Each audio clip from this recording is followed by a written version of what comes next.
കേന്ദ്ര അവഗണനയ്ക്കെതിരെ CPM സംഘടിപ്പിക്കുന്ന area ജാഥകൾക്ക് തുടക്കം. CPM ആലത്തൂർ ഏരിയയുടെ കാൽനട പ്രചരണ ജാഥ കഴനി ചുങ്കത്തു നിന്നും ആരംഭിച്ചു. CPM ജില്ലാ കമ്മിറ്റി അംഗം കെ ബാബു MLA ഉദ്ഘാടനം ചെയ്തു.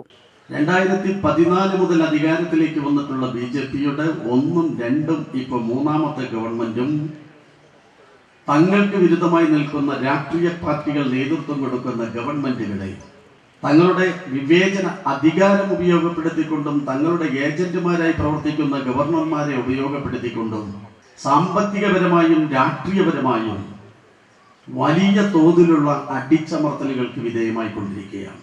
ഈ രാജ്യത്തിൻ്റെ 8ാമത്തെ ബഡ്ജറ്റാണ് കഴിഞ്ഞ ഫെബ്രുവരി മാസം 1-ന്.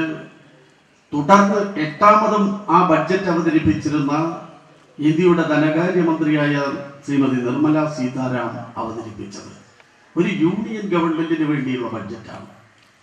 ആ ബഡ്ജറ്റിൽ 50,50.65 ലക്ഷം കോടി രൂപയുടെ പ്രഖ്യാപനങ്ങളാണ് ഉള്ളത്. ആവട്ടെ സെൻട്രൽ ഗവൺമെന്റ് ആവട്ടെ, അവരുടെ ചെലവ് ചുരുക്കുകയല്ല വേണ്ടത്, അവരുടെ ചെലവ് വർദ്ധിക്കുകയാണ് വേണ്ടത്.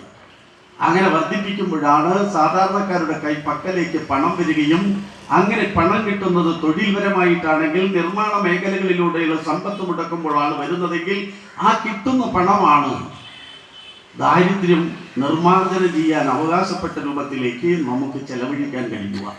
ഈ യൂണിയൻ ബഡ്ജറ്റ് അവതരിപ്പിച്ചുകൊണ്ട് അവർ വലിയ പ്രഖ്യാപനമാണ് നടത്തിയത്. ആ പ്രഖ്യാപനത്തിലെ ഇവർ പറയുന്നതിനനുസരിച്ച് എക്സ്പോർട്ട് ഇന്ത്യ രാജ്യത്തിലെ വിവിധങ്ങളായ സാധനങ്ങളും സാമഗ്രികളും കയറ്റുമതി ചെയ്യുന്നതിന്റെ അളവ് നോക്കി 1.6% കുറഞ്ഞു. ഏരിയ കമ്മിറ്റി അംഗം PC പ്രമോദ് അധ്യക്ഷനായി. ജാഥ captain C Bhavadasan, manager V Ponnukuttan, area committee അംഗങ്ങളായ VC Ramachandran, M Mayan, Padur local secretary T Velayudhan എന്നിവർ സംസാരിച്ചു. വ്യാഴാഴ്ച രാവിലെ പഴമ്പാലക്കോട് നിന്ന് ആരംഭിച്ച കാവശ്ശേരി വാഴക്കച്ചിറയിലാണ് സമാപനം. ഏരിയ ജാഥ 22-ന് എരുമയൂരിൽ സമാപിക്കും.